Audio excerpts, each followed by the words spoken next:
All right, welcome back. A couple big games this week. The Steelers, Jacksonville. Pitt has a huge game against Duke tomorrow. Duke is an 18-point favorite at the Pete. I think Duke, they're a really good team, and I just can't believe that a team is an 18-point favorite on Pitt's floor. Things have changed a little bit, haven't they? All right, let's go out to the phone lines. We got Rob in the Hill District. How you doing, Rob? Hey, how y'all doing? Hey, listen, man. The it factor, the Alabama freshman quarterback, Jalen, the other quarterback said he knew because he got an it factor with him. He was a freshman. Georgia's quarterback was a freshman. You can't tell me Kenny Pickett, he played against Virginia Tech and Miami, and he should have beat Virginia Tech, and he played in high state games. He got the it factor, and I think Pitt finally found a quarterback, which I think that's going to catapult them into win a championship. What you think? Well, you know, let's hope you're right, Rob. I don't know. I think they could have. It's a small sample, but it certainly looked like to me they found a quarterback. That kid was really impressive against Miami, and they've been looking for one. I think that really set them back last year. I'm with the caller. It looks like he's going to be their quarterback for the next 2 or 3 years. And now they got to have other pieces around him, but I'm with them. I like what that kid did. Looked like the real deal. I think they could have won that Virginia Tech game if they let them loose there at the end. They might have scored. I mean, I think they were being conservative with him.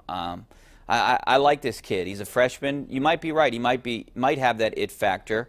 I don't know what he was ranked in recruiting or anything, but it seems like the team likes him.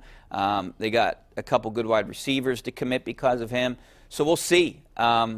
If the Panthers can, you know, I think it's not easy, Ron, but that Coastal Division, it's winnable for a team like Pitt, and you know, very encouraging what the kid did down the stretch. Yeah, no absolutely. question about it. All right, let's go out to Ralph in Fox Chapel. How you doing, Ralph?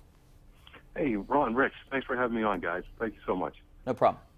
I just wanted to say that I actually believe that this Jacksonville game is going to be the harder of the two. And I know most people are thinking that the Patriots will be, and it might be. But when I look at the matchups, it seems that the defense of Jacksonville matches up very well against the offense of the Steelers. And when we go to New England, it seems like the Steeler offense matches up very well against the Patriot defense. Although there is Gronk, absolutely, he's there. You know, he's the gorilla in the room.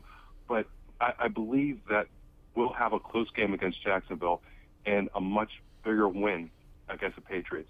And I think, like you were talking this morning, Ron, about AB, I think he's going to make, you know, his Hall of Fame statement in the AFC Championship game against the Patriots. Yeah, very well could, but I mean, it's hard to get excited, too encouraged by going to New England.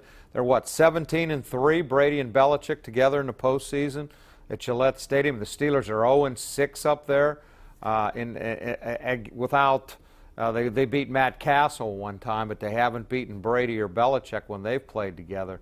Pretty hard to think they're going to change it around this year, but I mean, I like their chances if Brown's healthy, but I'm not quite sure it's going to be easier than Jacksonville at home having to go to New England. Yeah, I think the Steelers got a lot of confidence in that loss to New England. I do too. They know they can beat this team. You know, Sean feel Davis. Like they did. Yeah, Sean Davis makes an interception. That game's over. Antonio dropped a touchdown pass. And you look at the play got hurt on. Yeah, you look at the controversial Jesse James catch. I mean, Ramsey's was basically the same thing. So you're basically leaving it in the hands of Al Riveron, and you don't want to do that. You don't want to do that. That's for sure. All right, back out to the phone line. Let's go out to Joe in the South Side. How you doing, Joe? Hey, boys. How are you guys? Good. Thanks for calling.